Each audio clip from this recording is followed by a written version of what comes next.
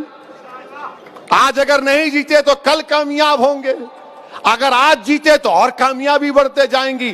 مگر ایک بات یہ لوگ نہیں سمجھ رہے کہ بھارت کے مسلمانوں میں، بھارت کے دلتوں میں، بھارت کے سکھوں میں، بھارت کے عیسائیوں میں، بلکہ ہمارے جو ہندو بھائی ہیں وہ بھی دیکھ رہے ہیں کہ بھائی آخر کوئی ایک وکلپ تو ہو، کوئی تو ایک آلٹرنیٹ پلیٹ فارم تو ہو. وہ دیکھ رہے ہیں کہ بھارت کی پارلیمنٹ میں اگر دلائل کے ساتھ حکومت کو کوئی ایکسپوز کرتا ہے تو مجلس کے ایم پی کرتے ہیں، وہ ہمارے صرف 2 ہمارے ایم پی ہیں. یہ بات یہ کوئی نہیں سمجھ رہا ہے. اور کیا کہتے ہیں، نہیں انہوں کمیونل ہے، سیکولر نہیں ہے. ارے تمہارے الفاظ میری جوتی پر، تم مجھے کمیونل بولو، زندگی بھر بولو، مجھے کوئی فرق نہیں پڑتا. اگر مظلوموں کی آواز بننا بھارت کے سمویدھان میں، اگر غریبوں کے حق کے لیے لڑنا اگر کمیونلزم ہے تو مجھے فخر ہے اس کمیونلزم پر. تم جھوٹے ہو، تم سیکولرزم کے نام پر غریبوں کو لوٹتے آئے ہو، تم سیکولرزم کے نام پر مسلمانوں کے نفرت پیدا کر کے اپنی سیاسی روٹیوں کو سیکتے رہے ہو، چاہے اس میں بی جے پی ہو یا کانگریس ہو یا تمام یہ نام نہاد سیکولر پارٹیاں. میرے عزیز دوستوں اور بزرگوں، میرے جماعت کے ذمہ داروں، میرے نوجوان جیالو، اب ہم کو اپنے کام میں اور تیزی پیدا کرنا ہے، ہم کو بھارت کی جمہوریت کو مضبوط کرنا ہے. اور میں ایک بات یہ بھی بتانا ضروری سمجھتا ہوں، یہ بھی بتانا ضروری سمجھتا ہوں کہ آج آپ دیکھتے ہیں کہ ہماری ایک تقریر پر اگر شام میں 6 بجے یا 9 بجے جو ٹی وی کے اینکر بیٹھتے ہیں ان کو ہماری کوئی تقریر کا جملہ مل جاتا ہے، 1-1 گھنٹہ 3-3 گھنٹے ماشاءاللہ چلاتے ہیں. مگر بھارت کے ایک ریٹائرڈ سپریم کورٹ کے چیف جسٹس نے ایک ٹی وی کے کانکلیو میں جا کر کہا، سپریم کورٹ کے بارے میں، عدلیہ کے بارے میں کہا، judiciary is in RAM shackles, court کو جانے کی کوئی ضرورت نہیں ہے، کیا ہوگا وہاں، کیا ملے گا؟ وہ تو خالی کارپوریٹ لوگوں کو جن کے پاس کروڑوں روپیہ ہے.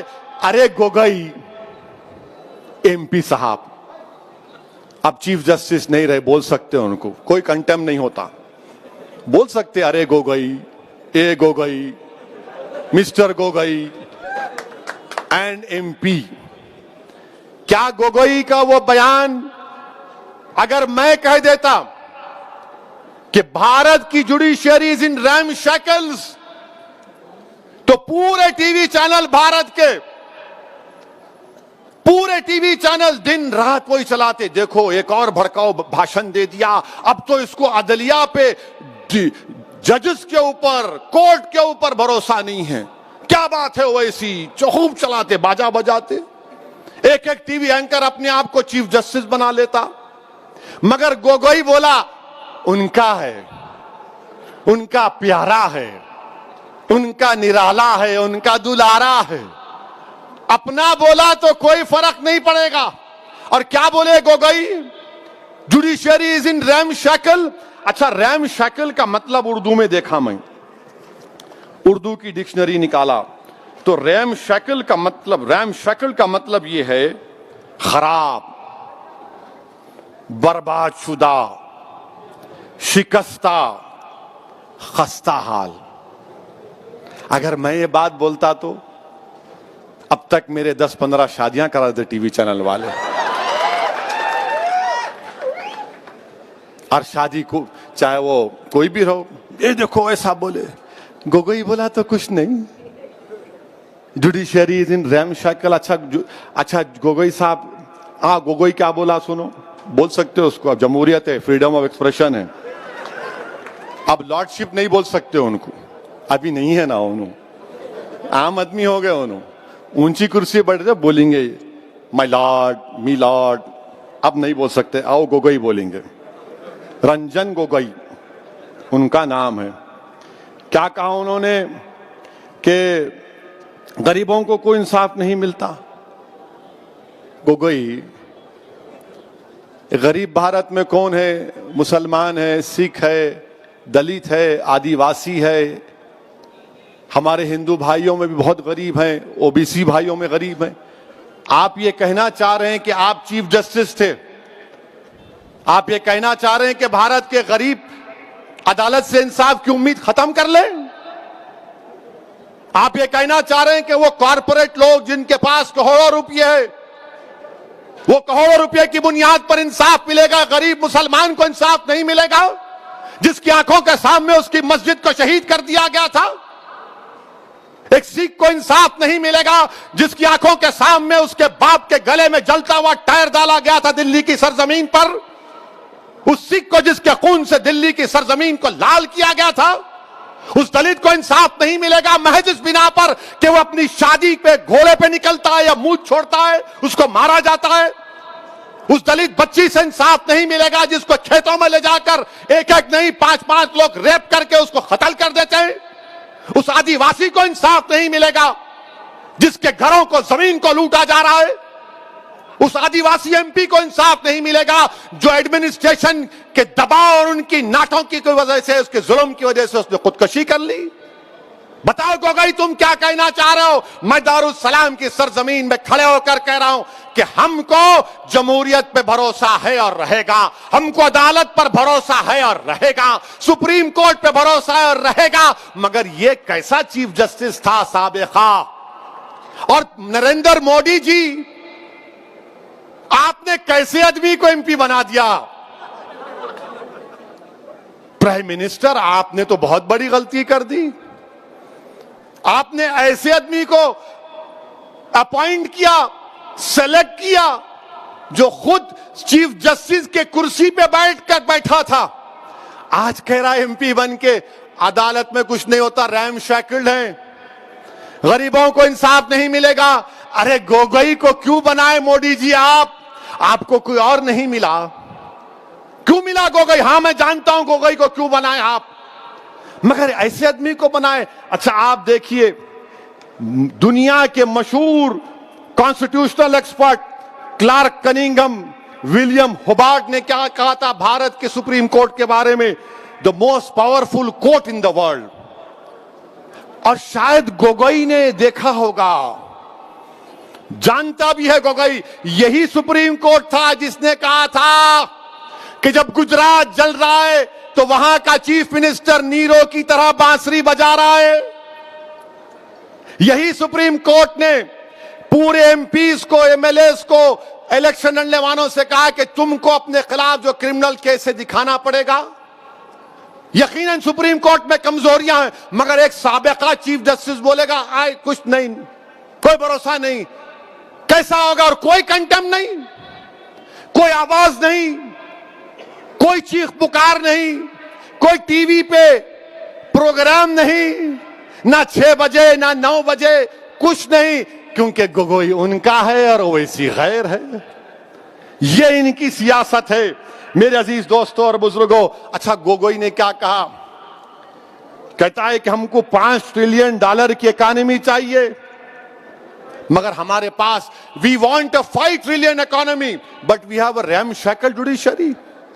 ارے گوگوئی، جوڈیشری عدلیہ کا کام اکانومی کو چلانا نہیں ہے، جوڈیشری کا کام انصاف دلانا ہے. انصاف.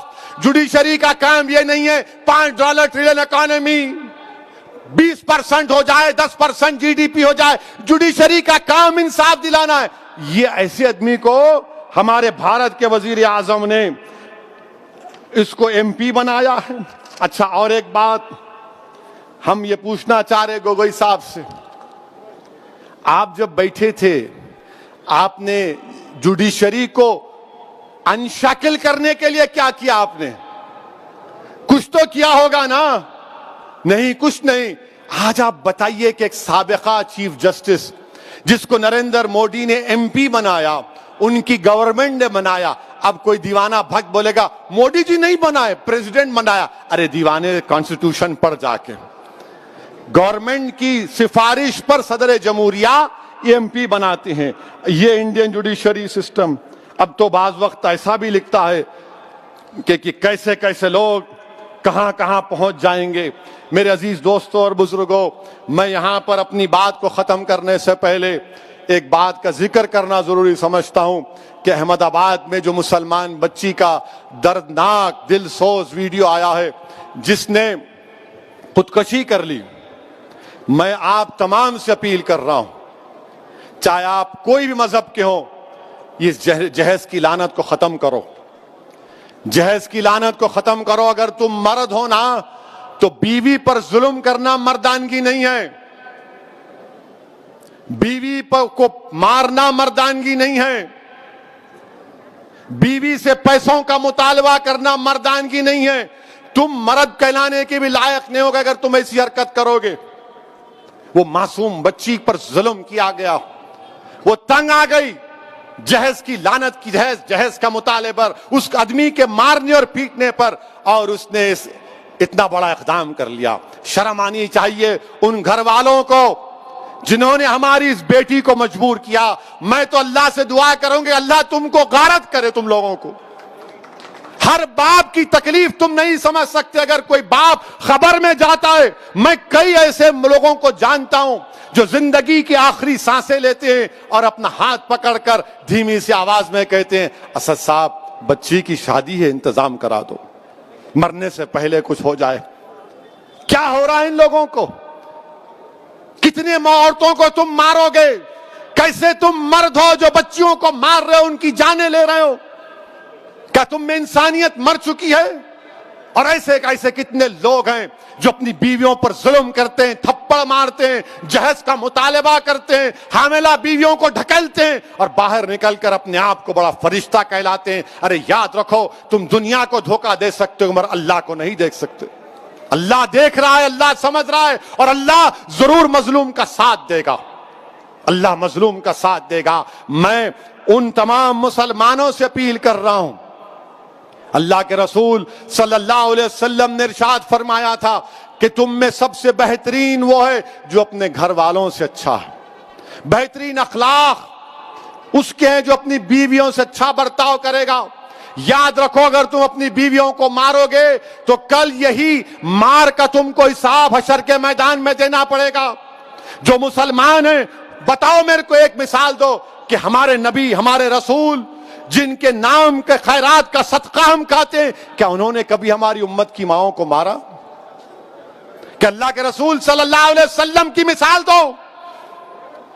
تم کہتے ہو کہ میں محمد صلی اللہ علیہ وسلم کا امتی ہوں، ارے شرم سے ڈوب مرو۔ تم رسول اللہ کے امتی ہو اور اب بچی کو مارتے ہو، اس بچی سے جہیز کا مطالبہ کرتے ہو۔ ارے اسلام میں جہیز کا مطالبہ کرنا حرام ہے، حرام ہے، حرام ہے۔ تم سور کا گوشت بھی نہیں کھا رہے بلکہ تم حرام کام کر رہے ہو۔ ختم کرو یہ جہیز کو۔ کیا لے کے جاؤ گے خبر میں؟ حیدرآباد کی دکن کی تاریخ بھری پڑی ہے، محلات ہیں بادشاہوں کے، ان کے مقبرے پر آج پھول ڈالنے والا کوئی نہیں ہے۔ کیا لے کے جاؤ گے تم کسی بچی پر ظلم کر کے؟ کتنی دولت تم کو چاہیے؟ ظلم کرے اس بچی پر، تکلیف ہوتی ہے، شرمندگی ہوتی ہے۔ سوچو اس بات کو، ختم کرو ان برائیوں کو اپنے معاشرے سے۔ بچیاں اللہ کے رسول صلی اللہ علیہ وسلم مسلمانوں کے لیے کہہ رہا ہوں بلکہ دنیا کو بتا رہا ہوں کہ ہمارے رسول صلی اللہ علیہ وسلم جب اپنے بیٹی سے ملنے جاتے، شہزادی جنت سے، یا وہ آتی، اللہ کے رسول صلی اللہ علیہ وسلم اپنی صاحبزادی کے لیے کھڑے ہو جاتے، بیٹی کے لیے کھڑے ہو جاتے تھے، حضرت فاطمہ کے لیے پیشانی پر بوسہ دیتے اپنی بیٹی کو۔ اور تم کیا کر رہے ہو؟ میرے عزیز دوستوں اور بزرگوں، یہ مجلس کے ذمہ داروں کا جلسہ ہے۔ ہماری بھی کوشش ہونی چاہیے کہ پہلے اگر ہمارے گھر میں ایسا ہو رہا ہے اس کا خاتمہ کرو، ہمارے محلے میں ہو رہا ہے سمجھاؤ ان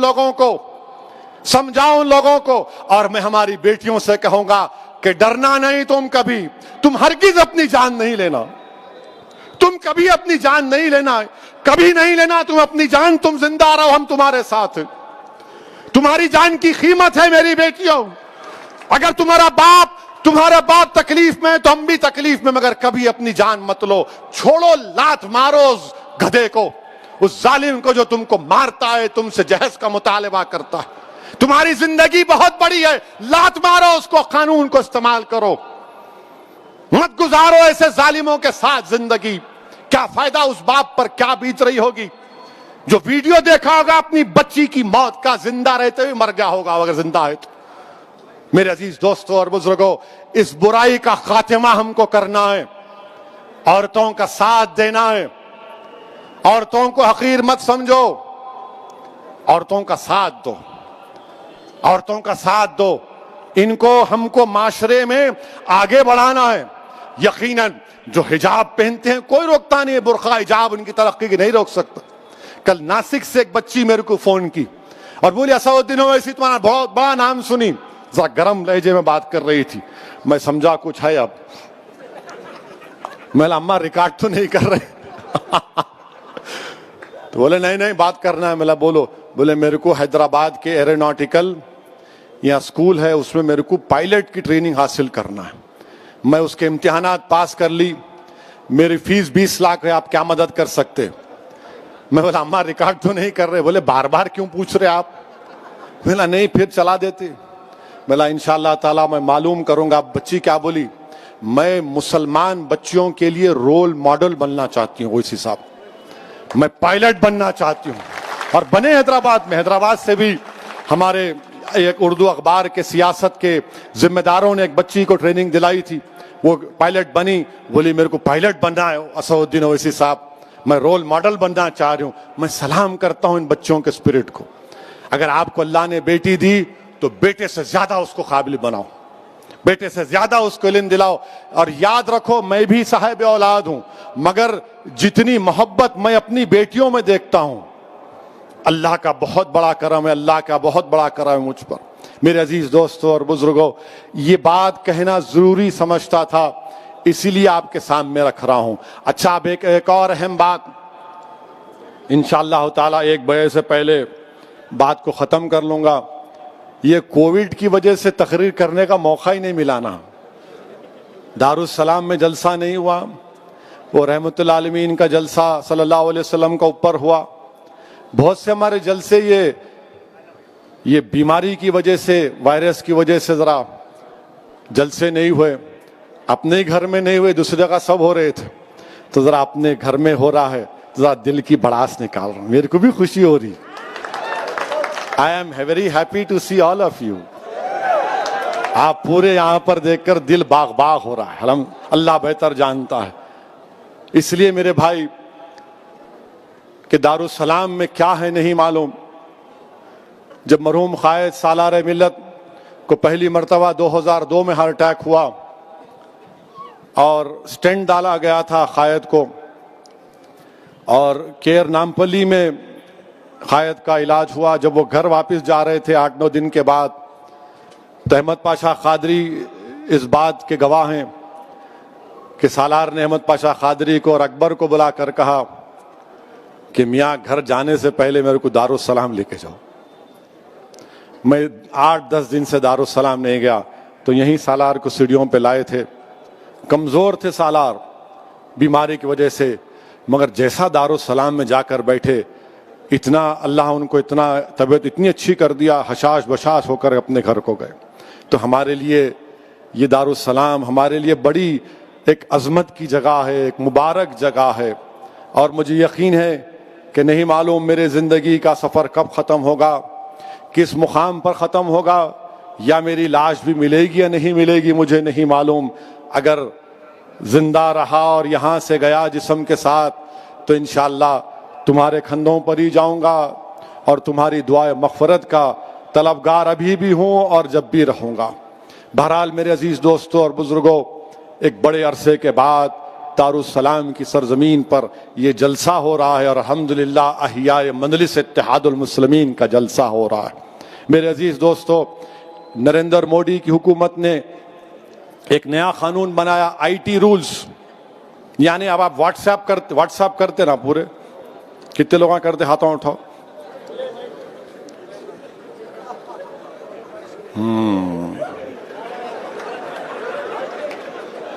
اب پریشانی میں آ گئے تم لوگ. اب واٹس ایپ آپ جو کرتے نا, اب مثال کے طور پر ایک واٹس ایپ آپ کو کسی عرب ممالک سے آیا, اس میں لکھا ہوا ہے کہ ایک عرب کہہ رہا ہے حبیبی, مانے موڈی کو کہہ رہا ہے حبیبی 8 روپے کی چیز تو 80 میں بیچتا ہے. تو موڈی جی بولے it is business Brother, this is business, یہ بزنس ہے. اب وہ آ گیا آپ کو چندرائن گٹا میں بارکس میں آ گیا.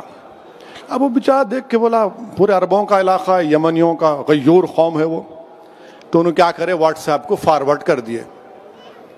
ایک ہو گیا. دوسرا, آپ گھر کو جا رہے دارالسلام سے نکل کے, ہم کو بھی آتا, واٹس ایپ آیا ذرا آتے آتے کوتمیر کا کٹا لا لو, ذرا آتے آتے سودا لا لو.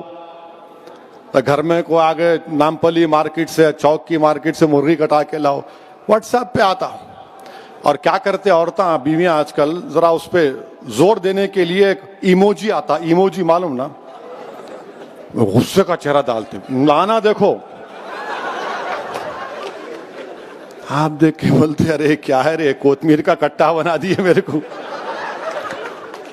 خیر آپ لے کے چلے گئے. اب نریندر موڈی کی حکومت کیا کہہ رہی, کیسا تم فارورڈ کرے کوتمیر کا کٹا, کیسا فارورڈ کرے یا حبیبی کو. اوریجنیٹر کون ہے, اوریجنیٹر کون ہے, اور قانون یہ بنائے کہ اس کے اوپر پبلک آرڈر پیدا ہو سکتا. اگر عرب ممالک سے کوئی واٹس ایپ آیا تو موڈی حکومت نے قانون بنا دیا کہ بھارت کے اور اس عرب ممالک کے تعلقات خراب ہو سکتے, یہ بھارت کی سوورنٹی کا مسئلہ آپ پہ کیس بک کریں گے. اب تم بتاؤ کہاں سے اوریجنیٹر ہوا یہ رولز ہیں اس کے, یہ اس کے رولز ہیں, آئی ٹی رولز میں نکال کے لایا تھوڑا. کل رات میں ذرا بیٹھا تھا, جو جانکار لوگ ہیں ان سے پوچھ رہا تھا کہ کیا ہے بھائی یہ, مانے آپ کو یہ بتانا پڑے گا کہ فرسٹ اوریجنیٹر کون ہے. آخر یہ کیوں, آپ کو کیوں فکر بھائی, میں کوتمیر کا کٹا لے جاتا ہوں, آلو لے جاتا ہوں, بھاجی لے جاتا ہوں, آپ کو کیوں فکر. بولیں گے نہیں دیکھو انہوں کیسی بات کر رہے. آپ کیوں دیکھنا چاہ رہے میرے میسج کو.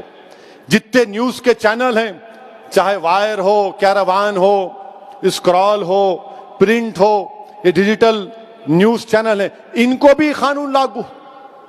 باہر کے اگر اخبارات یہاں سے, جیسا نیو یارک ٹائمز ہے, واشنگٹن پوسٹ ہے, یہ تمام اخبارات اگر نیوز, آپ بتاؤ اوریجنیٹر کیا کرے, آپ ان پہ بھی ایکشن کیا کریں گے. انٹر ڈپارٹمنٹل کمیٹی بنائیں گے اور وہ لوگ یہ دیکھیں گے کہ نیوز اگر غلط ہے آپ معافی چاہنا یا ڈیلیٹ کرنا, اور نہیں تو پھر آپ پہ اوپر آفینس لگا دیں گے. موڈی جی یہ کیوں کر رہے آپ.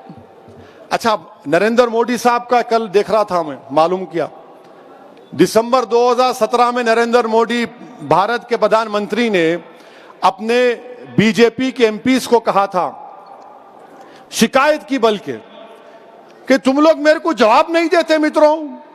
ایم پیز کو کہا, صحیح کہا, جوک نہیں ہے, تم میرے کو جواب نہیں دیتے. میں تم کو گڈ مارننگ کا میسج بھیجاتا ہوں, تم واپس میرے کو گڈ مارننگ کا میسج نہیں بھیجاتے.